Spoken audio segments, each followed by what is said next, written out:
If you look around, I'll remind you that behind us is an exhibit from the Harrisburg School District children who were asked to comment on Martin Luther King and civil rights to Civil War to civil rights. In the cases behind you are 150 examples of how every individual can change the landscape of Harrisburg. These are the living legends of Harrisburg. People like you who are the spoonful of sourdough starter and the catalytic agent that we need to make change. Above is a wonderful mural by a young artist. Last name is Murray, Cortland Murray from Barak. Students of Harrisburg were asked if they could imagine 4 Africans and African Americans to put on Mount Rushmore. Who would they recommend? They recommended Frederick Douglass, Rosa Parks, Mandela, and MLK. People asked about Mandela. And they were reminded that the children of Soweto started the freedom movement in the black. Say it loud, I'm black and I'm proud, first came from the children of Soweto. James Brown heard it and brought it to America. In the small case are toys. We are recreation, and that is an important part of the pursuit of happiness. So in this month, we wanted to remind that as we do hard work, we will also do the pursuit of happiness. We're very happy to have the presence of the past with us today. T.S. Eliot said that sometimes you have to go a long distance out of your way to come back a short distance correctly. From a long distance in history, time, and space, we bring you poet and activist, Miss Frances Harper. Miss Harper.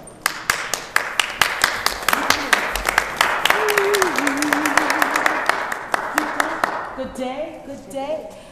I've come to collect my words. Do you have words for me? Any of my words that I might collect and find its effect some almost 200 years later? My words? Do you recall my words? Perhaps here, one of my millions of words I wrote for the cause. No. Have you read my words? Maybe you cannot deposit them physically, but maybe you could speak a word back to me. No. No. Frances Ellen Watkins Harper. And you have none of my words. I was known as the Bronze Muse. Perhaps that will help you.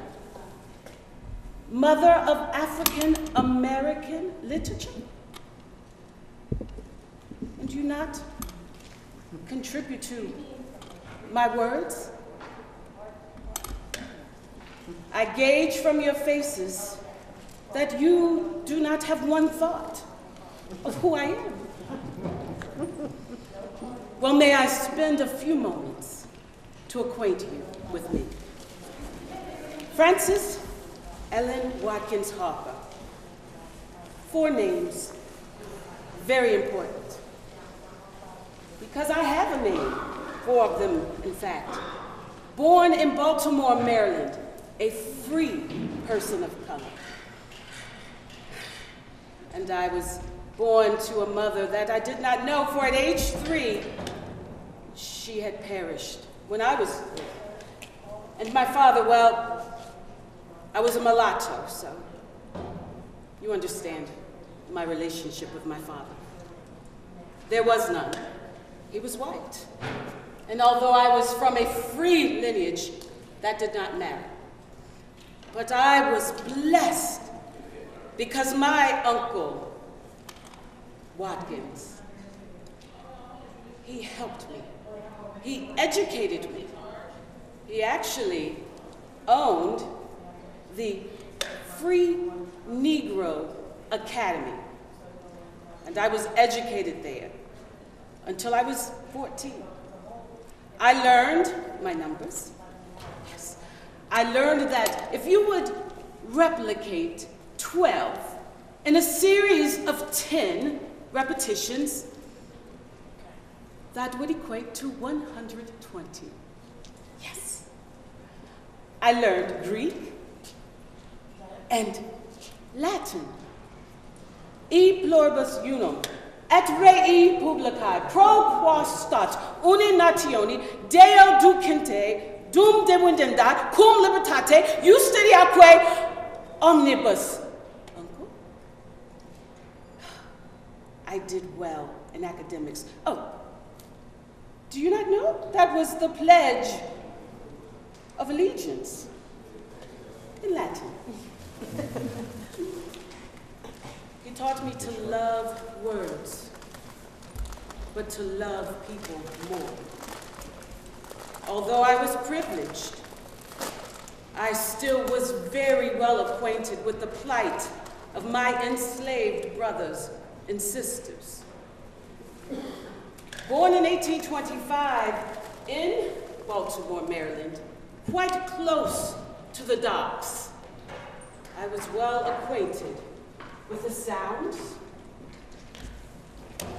with the smells, with the horrors of enslavement. I could see from the windows of the academy.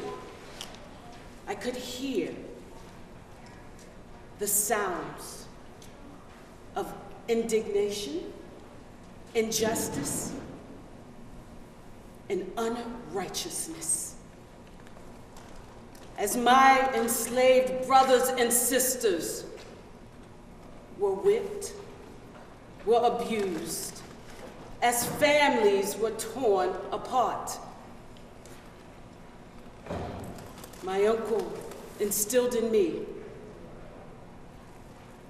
dear Francis, you are not free until every one of your brethren and sisters is free. Negro, white, male, female, young, old, you have a civil duty to speak for them. I learned and I wrote. And at the age of 14, I was privileged to have finished all of the learning that was required of me. Latin, my numbers, reading of literary greats, and I could write. And I sought employment. With all of my education, I knew that I was prepared to do worthy work for the cause. And at 14, I became employed with all of my knowledge. And this was my working implement. Have you any idea what this is? My, you are astonishing in your knowledge of my time. A broom. Feel the bristles. Not pleasant for one as learned as I am. I became employed by the Armstrong family, a delightfully wonderful and supportive Quaker family in Baltimore. They owned a bookstore, and they were very kind to me. So in between my sweeping with this, cleaning the hearth with this, cleaning the pots and pans with this, they encouraged me to continue reading, broadening my horizons beyond my physical locale. And as I swept, I read, but I also wrote. As I swept, I heard the shrieks of mothers losing their children, and I wrote. For 5 years, I wrote poem after poem, word after word, line after line. Catharsis. And in 19, I published my first work, a volume of poetry entitled Autumn Leaves. 20 publications, editions of publications, 20. 10,000 copies sold in 3 years. And I've come back to collect those words and see what impact they've had in your time. But it's sad to say that even with your modern technology and your information machines that you can gaggle on, pardon me, forgive me, Google on, not one copy of my first work exists. But I've come back to spirit those words into your soul. Slave mother, heard you that shriek? It rose so wildly in the air. It seemed as if a burdened heart was breaking in despair. Saw you those hands so sadly clasped, the bowed and feeble heart, the shuddering of that fragile form, that look of grief and dread. Saw you the sad, imploring eye? Its every glance was pain, as if a storm of agony were sweeping through the brain. She is a mother, pale with fear.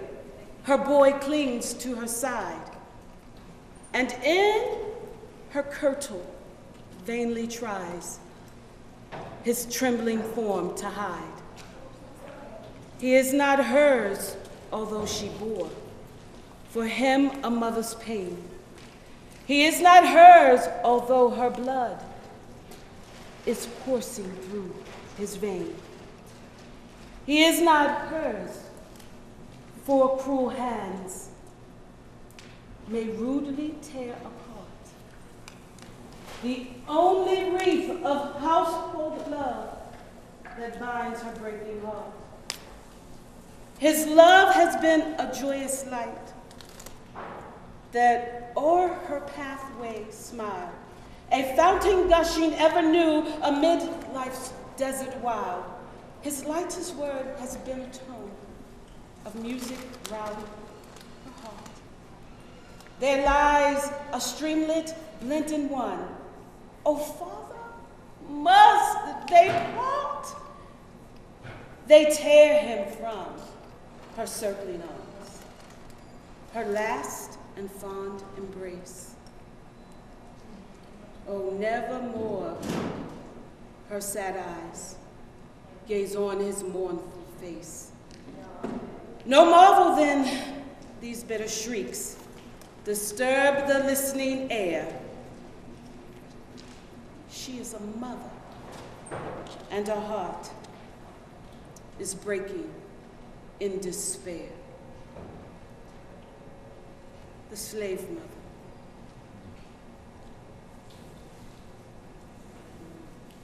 (1847).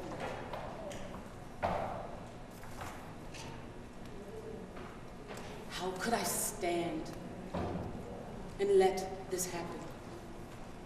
I heeded my uncle's charge. I stayed employed with the Armstrong family for a few years, and then I heard my call to teach. I journeyed on to Ohio, and I became the first woman teacher at the Union Seminary.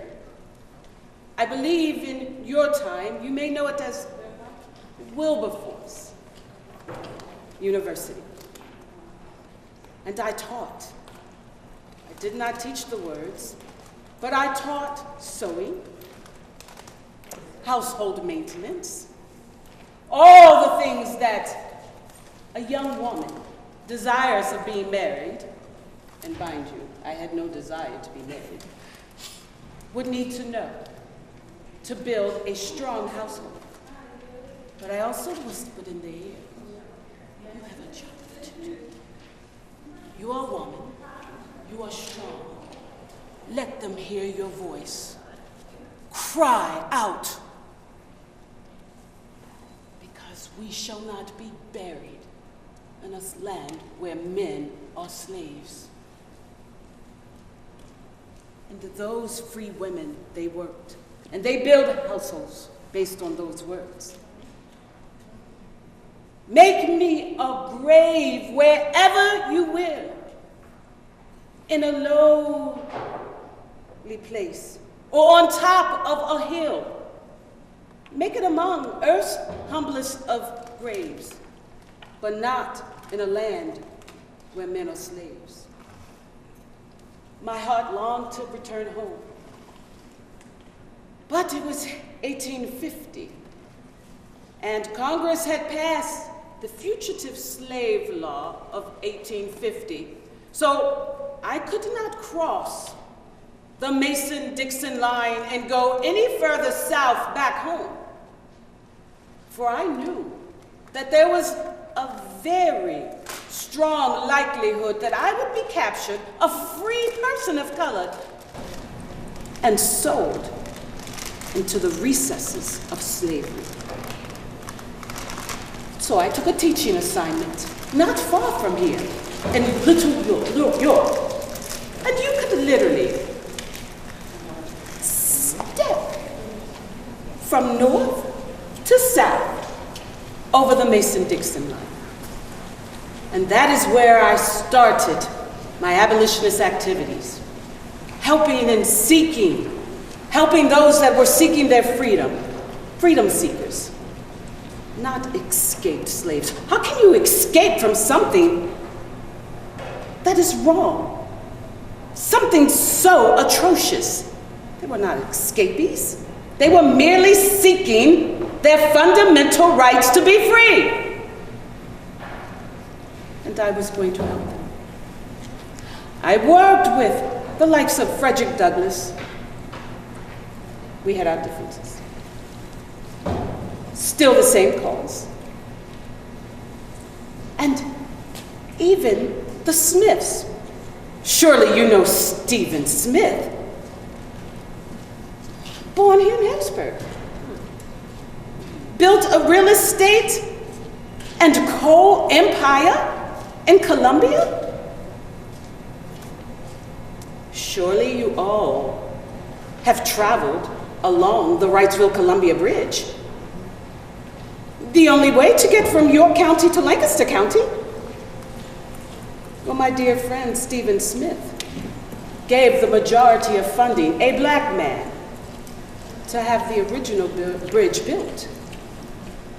And when it was built, it was the longest covered bridge in the entire country. Where have our words gone? Are they falling on deaf ears during your time?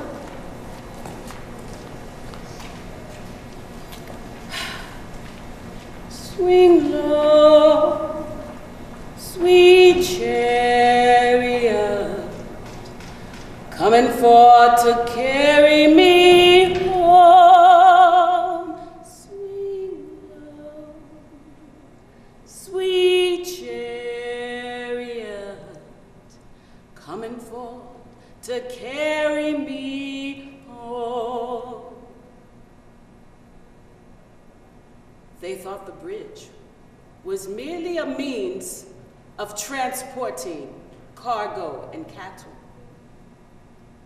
But that bridge served as an above-ground passageway for the Underground Railroad. So as I worked as a school teacher in Little York, I helped usher those from that southern side of the Mason-Dixon line into the northern side, York County, over that bridge into Lancaster. And the farther north they traveled, the better their chances of being free. Hush. Huh? Shh. Somebody's calling my name. Huh? Shh. Huh? Shh. Somebody's calling my name. That's how you knew. It was time for you to go, to travel. We'd sing that song, encoded with the messages of where to go, and have faith. Words turned into song, used to move people along. That Underground Railroad. The bridge was burned during the Civil War to stop the advancement of the Southern Army across any further north. I wish I could say burning that bridge stopped the inequities of humanity. It did not. And although that Emancipation Proclamation said we are free, are we free indeed? 2014. Are you free? If one brethren is enslaved, maybe not with shackles and chains, socially, a lack of education, inequalities among gender, race, creed. Is anyone really free? You don't know my words.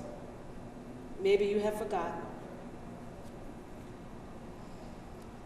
Let me make the songs for the people, songs for the old and young, songs to stir like a battle cry wherever they are sung. Not for the clashing of sabers, for carnage nor for strife, but songs to thrill the hearts of men with more abundant life. Our world, so worn and weary, needs music, pure and song, to hush the jangle and discords of sorrow, pain, and wrong. Music and words to soothe all its sorrows, till war and crime shall cease, and the hearts of men grown tender girdle the world with peace. Songs for my people, 1863. Maybe next time you'll have words that I can collect and reflect fondly upon. Sweet love, sweet chariot, coming forth to carry me home. Sweet love, sweet chariot, coming forth to carry me home. Let freedom ring.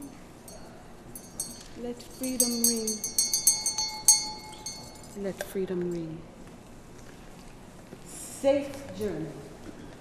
Ladies and gentlemen, Ms. Frances Harper.